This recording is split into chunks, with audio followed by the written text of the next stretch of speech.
Article 343 clause number 1 ये कहता है कि the official language of union shall be Hindi in Devanagari script. समझ गए?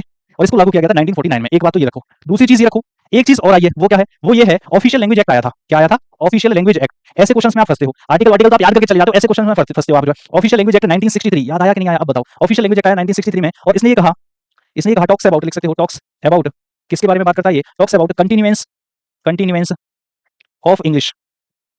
Of English language for official purpose of union and use in parliament.